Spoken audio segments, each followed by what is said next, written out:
कहानी का भाग 6। साइकिल का टूट जाना। हवलदार अर्जुन और विक्की को चौकी में आने की कह रहा था, जिस कारण दोनों ही घबरा उठे थे। अर्जुन, पर नदी में जो हुआ वो तो आप भी जानते हैं, आपके सामने की सारी घटनाएं, फिर अब हम और क्या बता सकते हैं? हवलदार, इंस्पेक्टर साहब अपने तरीके से कुछ पूछना चाहते हैं, अब मैं कुछ नहीं कह सकता। हम तुम्हें यहां से भी उठाकर ले जा सकते थे, लेकिन लोगों को कुछ पता ना लगे, इसलिए तुम कुछ देर बाद आ जाना और 2-4 सवालों के जवाब जो हमें पूछने हैं पूछ लेंगे और तुम्हें छोड़ देंगे। घबराओ मत। अर्जुन और विक्की के चेहरे डर कर लाल हो चुके थे और फिर वो कहते हैं, ठीक है, हम आ रहे हैं, आप चलिए। हवलदार मुस्कुराते हुए वहां से निकल जाता है और हवलदार के जाने के बाद विक्की, आज तो दिन ही खराब है। पहले सेठ ने मारा और लूट लिया और अब चौकी पर चलो। अब पुलिस वाले चौकी पर डंडे से मारकर स्वागत करेंगे। अर्जुन, तो यह सब तेरी ही वजह से हुआ है। बेवजह लाश के हाथ से सोने की अंगूठियां उतार ली, अब ऐसे ही मुसीबत में फंसे रहेंगे। विक्की, अब चल जल्दी से चौकी, वरना पुलिस वाले कहीं हमें उठाने ही ना आ जाए। अर्जुन फौरन से अपनी साइकिल पर बैठकर साइकिल को आगे बढ़ाता है और फिर उसके होठों पर एक हल्की सी मुस्कान भी आ जाती है। अर्जुन, यार विक्की, एक बात तो अच्छी हुई। विक्की, कौन सी बात अच्छी हुई? मुझे तो आज की हर बात बुरी लग रही है। अर्जुन, यार सोच, अगर तेरी जेब में 1.5 लाख रुपए पड़े होते या मेरी जेब में 1.5 लाख रुपए पड़े होते और तब हमें ये पुलिस वाले पकड़ लेते, तब क्या होता? फिर तो आज हम लंबे लपेटे जाते। जरा अब तू इस एंगल से सोच कर देख। विक्की एक पल को कुछ सोचता है और फिर, यार ये तो बड़ी अच्छी बात हुई।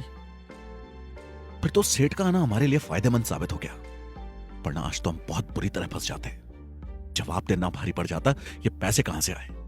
फिर तो हमें लाश के बारे में भी बताना पड़ता और यह भी बताना पड़ता कि हमने उसके बदन से अंगूठी और चैन उतारी थी और फिर उसे सेठ जौहरी मल को बेच दिया था। अर्जुन, यही तो यार, अब मैं भी जब सोच रहा हूं तो समझ में आ रहा है, हमारे साथ बहुत ही अच्छा हुआ। वो सेठ तो हमारी किस्मत बनकर आया था, वरना आज हमारा क्या होता, मैं तो सोच सोच के घबरा रहा हूं। पूरे गांव में हमारी कितनी बदनामी होती, हमारे माँ बाप सर उठा के चलने के लायक नहीं होते। विक्की, हाँ यार, ये तो है।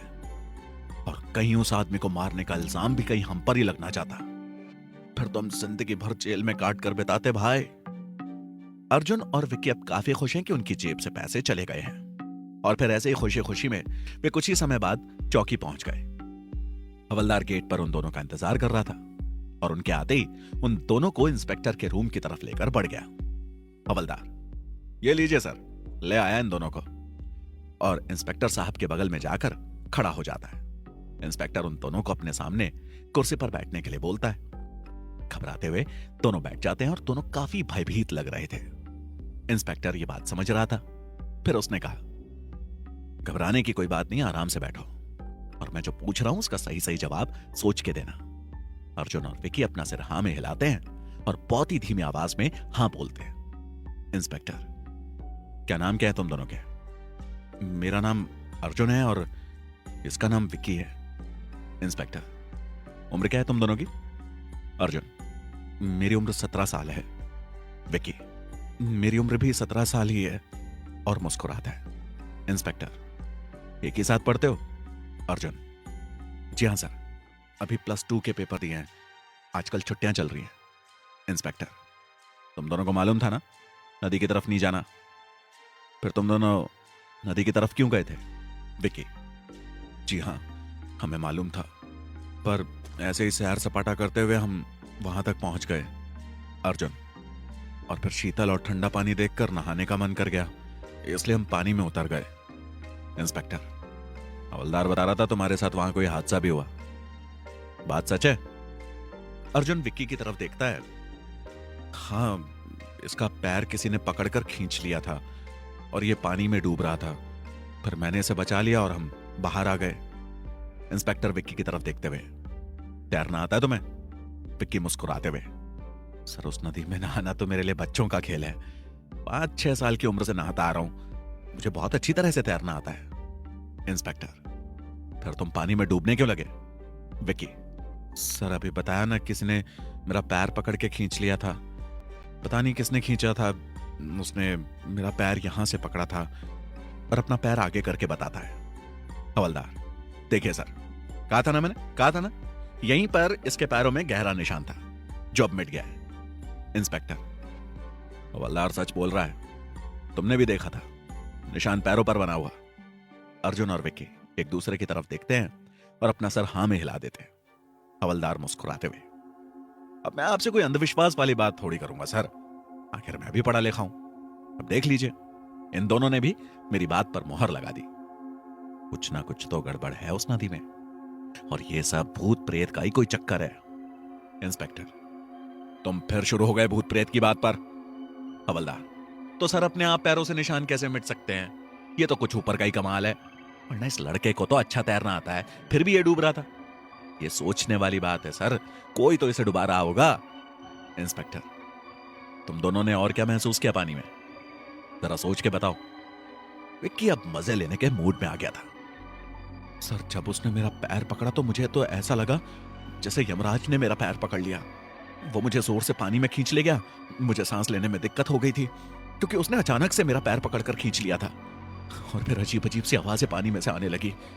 मैं तो बहुत डर गया था और शायद मर भी जाता, पर मेरे इस दोस्त ने मुझे समय पर पानी से ऊपर उठा लिया और मुझे दोबारा से सांस आ गई। इंस्पेक्टर, बहुत ही अच्छा अर्जुन, तुमने अपने दोस्त की सही समय पर मदद कर दी और घबराए नहीं। अगर तुम घबरा कर बाहर आ जाते तो शायद आज तुम्हारा दोस्त हमारे साथ नहीं बैठा होता। अर्जुन मुस्कुराते हुए, जी सर। इंस्पेक्टर, तो तुम दोनों को क्या लगता है, किसने पकड़ा होगा तुम्हारा पैर? किसी मछली ने या फिर किसी मगरमच्छ ने? अर्जुन, सर उस नदी में तो हमने आज तक कोई मगरमच्छ नहीं देखा और ना ही किसी ने देखा होगा। हाँ, बड़ी मछलियां होती हैं और कई बार इंसान को काट लेती है, पर विक्की के पैर पर तो कोई काटने का निशान है ही नहीं। मुझे तो लगता है दो ही बातें हो सकती हैं। इंस्पेक्टर, कौन सी दो बात? और उसे ध्यान से देखता है। अर्जुन, पहली बात तो यह कि कोई भूत प्रेत हो सकता है, और दूसरी बात, कई बार नदी में नीचे जलीय बेल बहती हुई आ जाती है जो नदी के तल के साथ बहती रहती है। हो सकता है विक्की का पैर उसी में बुरी तरह से उलझा हो और विक्की उसी के साथ बह गया हो। इंस्पेक्टर एकदम से, यह बात तुमने एकदम ठीक कही, बिल्कुल ऐसा ही हुआ होगा। हम तुम्हारी दूसरी बात के साथ चल सकते हैं, कोई जलीय बेल ही होगी। हवलदार, जी सर, ऐसा भी हो सकता है, और थोड़ा सा मायूस हो जाता है। इंस्पेक्टर, क्यों हवलदार साहब? जलीय बेल भी तो अंगुलियों की तरह पतली ही होती है, शायद पैर पर उसी की छाप के निशान पड़ गए होंगे। क्यों, ऐसा हो सकता है नहीं? हवलदार, जी सर, हो सकता है। अर्जुन, जी सर, ऐसा ही हुआ होगा, पर अब सब कुछ ठीक है। इंस्पेक्टर, चलो ये मामला तो समझ में आ गया, विक्की कैसे डूब रहा होगा, पर अभी उस नदी के तट पर जो अंधविश्वास अपनी पकड़ जमा चुका है उसे दूर करना है। तुम्हारे गांव की 4-5 किलोमीटर की सीमा में तो कोई भी लोग जा ही नहीं रहे। जो भी वहां जा रहा है दुर्घटना का शिकार हो रहा है। अर्जुन, जी हां सर, गांव में ऐसी ही अफवाह है, पर हम कोशिश करेंगे ये अफवाह जल्दी से जल्दी खत्म हो जाए। इंस्पेक्टर, ठीक है, पर दोबारा से नदी में तैरने के लिए मत उतरना। विक्की, ठीक है सर, अभी हम ऐसा कुछ नहीं करने वाले। इंस्पेक्टर, ठीक है, फिर अभी तुम दोनों जा सकते हो। अर्जुन, जी धन्यवाद सर। और फिर दोनों उठकर बाहर निकल जाते हैं। विक्की बाहर आते ही, चलो जान बची, मुझे तो लगा था पता नहीं क्या होने वाला है आज। अर्जुन, हाँ, मुझे सही समय पर यह बात ध्यान आ गई, वरना जवाब देते देते हालत खराब हो जाती। पैरों पर छपे निशान के बारे में कोई अच्छा सा स्पष्टीकरण देना बहुत ही जरूरी था, ताकि इंस्पेक्टर साहब कोई तर्क वितर्क ना कर पाए। अर्जुन, चलो अब आराम से घर चलते हैं, सारी समस्याएं निपट चुकी हैं, अंगूठियां नदी में डाल दी गई हैं, पुलिस का शक भी दूर हो गया। चलो अब आराम से ऐश करते हैं। और दोनों खुशी खुशी अपने घर की तरफ निकल जाते हैं। घर पहुंचते ही राधा, भैया आपको पापा बुला रहे हैं। अर्जुन, ठीक है, और अपने पिताजी के रूम की तरफ बढ़ जाता है। देवेंद्र सिंह, कहां से आ रहा है इस वक्त? और उसे तिरछी नजरों से घूरते हैं। अर्जुन, कहीं नहीं पिताजी, बस ऐसे ही गांव की तरफ गया था। और अपनी नजरें चुराता है। देवेंद्र सिंह, मुझे खबर मिली है कि तू चौकी गया था। पड़ोस के रामफल ने तुझे चौकी में जाते हुए देखा है। उसी ने मुझे यह बात बताई है। अब झूठ मत बोलना, क्या बात है बता, वरना। अर्जुन, समझ गया था, अब कुछ भी छुपाना बेवकूफी है, इसलिए कोई बहाना तो बोलना ही पड़ेगा। अरे पिताजी विक्की का फोन गिर गया था, उसकी कंप्लेंट दिखाने गए थे, पर उसका फोन कोई चौकी में जमा करा गया था, जो कि इंस्पेक्टर साहब ने पहचान के बता के दे दिया, और कुछ बात नहीं थी। देवेंद्र सिंह, अच्छा तो उसका फोन गिर गया था, हमें तो लगा शायद कोई और बात है। चलो फिर कोई बात नहीं, और तुझे मैंने कितनी बार कहा है उसके साथ ज्यादा मत घुमा कर, पर जहां से भी खबर मिल रही है बस यही बता रहा है वो कि वो तेरी साइकिल के पीछे ही बैठा रहता है। अर्जुन, नहीं पिताजी ऐसी तो कोई बात नहीं है, वो भी बस आर्मी की तैयारी कर रहा है, इसलिए थोड़ा मिलना जुलना ज्यादा हो जाता है, हम एक साथ ही प्रैक्टिस करते रहते हैं। देवेंद्र सिंह, अच्छा तो वो भी प्रैक्टिस कर रहा है, पर लगता तो नहीं है। अर्जुन, इस बार हम दोनों की प्रैक्टिस बहुत ही अच्छी है और शायद हमारा सिलेक्शन भी हो जाए। देवेंद्र सिंह, हाँ 4 दिन बाद आर्मी भर्ती कैंप लगने वाला है गांव के बाहर, उस दिन देख लेंगे तुम दोनों की प्रैक्टिस। अर्जुन, जी पिताजी, अब मैं जाऊं, थोड़ी सी तैयारी कर लेता हूं टेस्ट की। देवेंद्र सिंह, ठीक है जा। अर्जुन जान बची लाखों पाए वाली हंसी अपने चेहरे पर ले आता है और तेज कदमों के साथ अपने कमरे में जाकर आराम से बिस्तर पर लेट जाता है। एक लंबी सांस लेता है और आज सुबह से लेकर अब तक की घटना को सोचकर रोमांचित सा होता है। उसके होठों पर हल्की मुस्कान आ गई थी, तभी उसकी बहन कमरे में आ जाती है। राधा, क्या बात है, अकेले अकेले मुस्कुरा रहे हो? लगता है किसी से प्यार हो गया है, तभी ऐसी हालत बना रखी है। अर्जुन, तू फिर आ गई मेरा दिमाग खाने, चल भाग यहां से, और उसे वहां देखकर थोड़ा सा अपसेट हो जाता है। राधा, भैया तुम चौकी में क्या करने गए थे? क्या पुलिस ने तुम्हारी पिटाई भी की? अर्जुन, क्यों, पुलिस वाले मेरी पिटाई क्यों करेंगे? और अजीब सा मुंह बनाता है। राधा की बात पर उसे लग रहा था राधा उसका मजाक बनाने ही कमरे में आई है। राधा, तो फिर क्या तुम्हारी आरती उतारने के लिए बुलाया था इंस्पेक्टर साहब ने चौकी में? और हंसती है। अर्जुन भी गुस्से से, हाँ हमारी आरती उतार रहे थे और फिर पूजा करने के बाद हमें घर भेज दिया, अब तू भी निकल यहां से, मुझे आराम करने दे। राधा, अच्छा ठीक है, पर भैया तुम्हारी साइकिल क्यों टूटी हुई है? मुझे तो लगता है पुलिस वालों ने तोड़ दी। अर्जुन उसकी बात सुनकर थोड़ा सा आश्चर्य व्यक्त करता है। मेरी साइकिल टूटी हुई है? अभी तो उसे मैं लेकर आ रहा हूं, एकदम ठीक ठाक थी। और तेजी से उठकर दरवाजे से बाहर जाता है और आंगन में खड़ी अपनी साइकिल को देखता है, जिसका हैंडल एक तरफ को मुड़ा हुआ था, आगे का फ्रेम भी एक तरफ को मुड़ चुका था और पहिया तो वैसे ही टेढ़ा मेढ़ा हुआ पड़ा था जैसे किसी ने उसके ऊपर गाड़ी चढ़ा दी हो। अर्जुन तो अपनी साइकिल के आगे के हिस्से की हालत देखकर अपने दोनों हाथों से अपना सर पकड़ लेता है और बड़ी जोर से चिल्ला उठता है, ये सब किसने किया? किसने तोड़ी मेरी साइकिल? और गुस्से से राधा की तरफ देखता है, ये सब तूने किया होगा, तू लेकर गई होगी और किसी गाड़ी के नीचे दे डाला होगा और अब उठाकर यहां खड़ी कर दी और मेरे पास आकर बोल रही है कि अपनी साइकिल क्यों तोड़कर लाए हो? रुक, तुझे मैं अभी बताता हूं। राधा अर्जुन के गुस्से को देखकर डर जाती है और सीधा भागकर अपने पिताजी के पास चली जाती है। राधा, पिताजी पिताजी, अर्जुन भैया मुझे मार रहे हैं, और अपने पिताजी के पास आकर खड़ी हो जाती है। देवेंद्र सिंह, क्या हुआ राधा, क्यों इतनी घबराई हुई हो? और अर्जुन तुझे क्यों मार रहा है? रुक, मैं अभी उसे ठीक करता हूं। और ऊंची आवाज में अर्जुन को पुकारते, अर्जुन, ओ अर्जुन! अर्जुन जो नीचे गुस्से से भरा पड़ा था और अपनी साइकिल की हालत देखकर तो उसे रोना आ रहा था, अब ऊपर से गुस्से से आती अपने पिताजी की आवाज सुनकर उसे समझ में आ गया था कि राधा पिताजी के पास पहुंच चुकी है और वो भी तेजी से अब अपने पिताजी के पास पहुंच जाता है। राधा, पिताजी अपनी साइकिल तोड़कर लाया है और इल्जाम अब मुझ पर लगा रहा है। अर्जुन, तो फिर क्या मैंने तोड़ी है?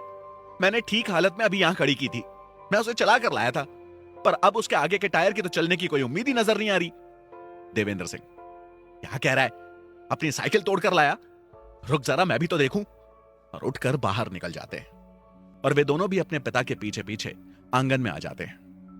अर्जुन की मां आशा देवी भी बाहर से आ रही थी और आंगन में टूटी साइकिल को देखकर आश्चर्य में पड़ जाती है। देवेंद्र सिंह साइकिल के पास आकर आगे के टायर की हालत देखकर और हैंडल को मुड़ा हुआ देखकर, यह सब किसने किया? ऐसा लग रहा है कोई गाड़ी का टायर चढ़ा दिया है। तेरा रिम तो मुड़ा हुआ है। अर्जुन, मैंने कुछ नहीं किया पिताजी, मैं इसे चला कर लाया था यहां और यहां खड़ी कर दी थी, और अभी ये मुझे बताने आ रही है कि तुम्हारी साइकिल टूटी पड़ी है, तो इसका मतलब इसी ने तोड़ा इसे। राधा, देखो पापा कितना झूठा इल्जाम लगा रहा है, मैं इसकी साइकिल को हाथ भी नहीं लगाती हूं। आशा देवी, ए राम, तुझे कहीं लगी तो नहीं बेटा अर्जुन? और उसके हाथ पैरों को चेक करने लगती है। बोल बेटा, किसके साथ टकरा गया था? कोई तुझे कुछ नहीं कहेगा, मैं हूं ना यहां। और अपने पति की तरफ देखती है। देवेंद्र सिंह, तुम्हारे ही लाड प्यार ने इसे बिगाड़ दिया है। देख लो क्या हाल करके लाया साइकिल की, और तुम कह रही हो इसे बाइक दिला दो। साइकिल तो चलानी आती नहीं इसे, बाइक क्या खाक चलाएगा? बता किसके साथ एक्सीडेंट किया तूने, कार वाले के साथ या बाइक वाले के साथ? अच्छा अच्छा, अब मेरी समझ में आया कि तू थाने में क्या करने गया था। कोई दोस्त का मोबाइल गुम नहीं हुआ था, बल्कि तुम दोनों का एक्सीडेंट हुआ था, इसलिए तुम दोनों चौकी में गए थे और मुझसे झूठ बोलता है। रुक, आज मैं तेरी अच्छे से रबड़ी बना देता हूं। और आंगन में कोई पीटने का औजार ढूंढने लगते हैं जिससे अर्जुन की पिटाई की जा सके। अर्जुन एक तरफ जहां अपनी साइकिल की हालत देखकर दुखी था, वहीं अपने पिताजी का गुस्सा देखकर उसका सिर घूमने लगा था। राधा, पड़े आए थे मुझ पर झूठा इल्जाम लगाने वाले, अब बता देंगे पिताजी तुम्हें अच्छी तरह से। अर्जुन, मां मैंने कुछ नहीं किया, ये साइकिल कैसे टूटी मुझे नहीं पता। आशा देवी अपने पति से, तुम बेवजह अर्जुन को परेशान मत करो, अब साइकिल ही तो है, कोई बात नहीं। कौन सा तुमने उसे हवाई जहाज दिला रखा है जो टूट गई तो इतना ज्यादा गुस्सा कर रहे हो? कुछ कहने की जरूरत नहीं है अर्जुन को। देवेंद्र सिंह, मैं इसे साइकिल टूटने के कारण नहीं पीट रहा हूं, बल्कि झूठ बोलने के लिए पीट रहा हूं कि इसने मुझसे झूठ बोला। इनका एक्सीडेंट हुआ था तब ये विक्की के साथ चौकी गया था। आशा देवी, क्यों रे अर्जुन, तुम चौकी किस लिए गए? क्या हुआ था मुझे बता। अर्जुन, वो मां कुछ नहीं हुआ था, बेवजह परेशान हो रहे हो। देवेंद्र सिंह, कोई बात नहीं, चल तू जा, आराम कर, मैं खुद ही चौकी जाकर पता कर लूंगा कि तुझे चौकी में क्यों बुलाया गया था। अर्जुन, ठीक है पिताजी, पूछ लेना, आपको तो मेरी बात पर विश्वास आता ही नहीं है, और अपने कमरे की तरफ निकल जाता है। आशा देवी, तुम भी जब देखो मेरे बेटे के पीछे पड़े रहते हो। अरे साइकिल के आगे का टायर ही तो खराब हुआ है, ठीक करा लेगा। कौन से पूरी साइकिल टूट गई है,